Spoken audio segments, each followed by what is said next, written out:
ફતેપુરા કુંભારવાડા નજીક આવેલી સાંઈધી plastic and disposal નામની દુકાનમાં વહેલી સવારે ભીષણ આગ લાગતા ભારે નાસભાગ મચી ગઈ હતી। આગે વિકરાળ સ્વરૂપ ધારણ કરતા લોકોમાં ભયનો માહોલ સર્જાયો હતો। બનાવની જાણ થતાં બે ફાયર સ્ટેશનના ફાયર ફાઇટરોની ટીમે સ્થળ ઉપર પહોંચીને બે વ્યક્તિઓનું રેસ્ક્યુ કરી આગ પર કાબૂ મેળવવા પ્રયાસો હાથ ધર્યા હતા। આગ શોર્ટ સર્કિટને કારણે લાગી હોવાનું પ્રાથમિક અનુમાન લગાવાયું હતું।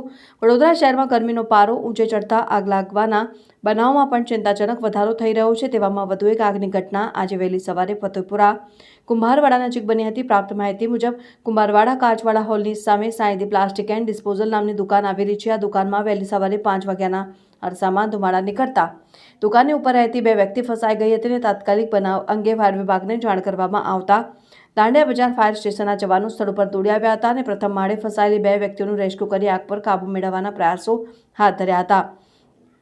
જો કે પ્લાસ્ટિક એન્ડ ડિસ્પોઝલની ચીજવસ્તુઓ હોવાથી આગ વધુ વિકરાળ બની હતી, જેથી પાણીગેટ ફાયર સ્ટેશનની ટીમને પણ બોલાવાઈ હતી। બે ફાયર સ્ટેશનના ફાયર ફાઇટરોએ સ્થળ પર પહોંચી આગ ઉપર કાબૂ મેળવવાના પ્રયાસો હાથ ધર્યા હતા અને 3થી વધુ ફાયર ટેન્ડરોની મદદથી કામગીરી હાથ ધરાઈ હતી। 2.5 કલાક ઉપરાંત બાદ આગ ધીમે ધીમે ઓલવાઈ હતી અને આ અંગે દુકાનના માલિક ભગવાનદાસ ચાંદવાનીને જણાવ્યું હતું કે હું સંત કવર કોલોનીમાં રહું છું। ફતેપુરામાં 5 વર્ષથી દુકાન ચલાવું છું। દુકાનની ઉપર મારો ભાઈ રહે છે। તેનો 4:45 વાગ્યાની આસપાસ મારી પર ફોન આવ્યો અને જાણ કરી કે દુકાનમાં આગ લાગી છે, જેથી હું તાત્કાલિક દુકાન ઉપર આવ્યો અને જોયું તો ભયંકર આગ લાગી હતી ને 4 ફાયર ટેન્કર અને જીબીની ટીમ કામગીરી કરી રહી હતી અને આગમાં આશરે 35 થી 40 લાખ રૂપિયાનું નુકસાન થયું હોવાનું લાગે છે। સરસૈનિક જિગ્નેશ કહારે જણાવ્યું હતું કે ફાયર કંટ્રોલ રૂમ તરફથી કોલ મળ્યો હતો, જેથી અહીં આવતા આગ વિકરાળ બની હતી। બેકઅપ માટે પાણીગેટ ફાયર સ્ટેશનની ટીમ બોલાવાઈ દુકાનમાં ઉપર 2 માણસ ફસાઈ ગયા હતા, જેમને સુરક્ષિત બચાવી લેવામાં આવ્યા છે અને કોઈ જાનહાનિ થયેલ નથી, પણ મોટું નુકસાન થયું છે અને આગને કાબૂમાં લઈ લેવામાં આવ્યો છે।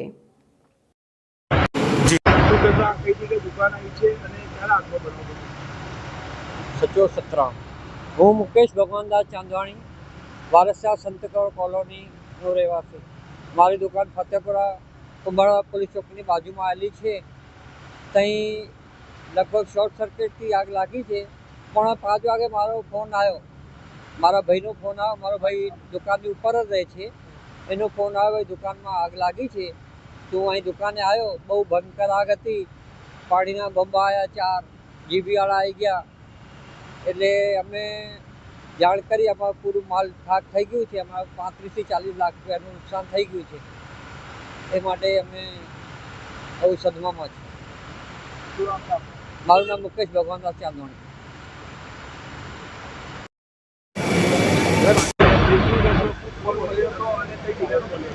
દાંડિયા બજાર ફાયર સ્ટેશન કંટ્રોલ રૂમથી કોલ આવ્યો કે ફતેપુરા એક દુકાનમાં આગ લાગી છે। એટલે તાત્કાલિક અમે સવારે 5 વાગ્યાની આસપાસ તાત્કાલિક અમે ઘટના સ્થળે પહોંચી જોયું તો આગ થોડી વિકરાળ હતી અને હવે કંટ્રોલમાં કરી લીધું છે। અંદાજે તો ખાસી નુકસાન છે અને હજુ 3rd ફ્લોર પર 2nd ફ્લોર પર જોઈએ છે, એમાં કેટલું જોઈએ છે, હજુ આગ ચાલુ છે। ના, જાન 2 માણસ ફસાયા હતા ઉપર, સીડી લગાવીને અમે એમને રેસ્ક્યુ કરી લીધા। બેકઅપ માટે પછી પાણીગેટ ફાયર સ્ટેશન બી બોલાયા અમે અને 2 ટેન્કર બોલાયા। જિગ્નેશ કહાર।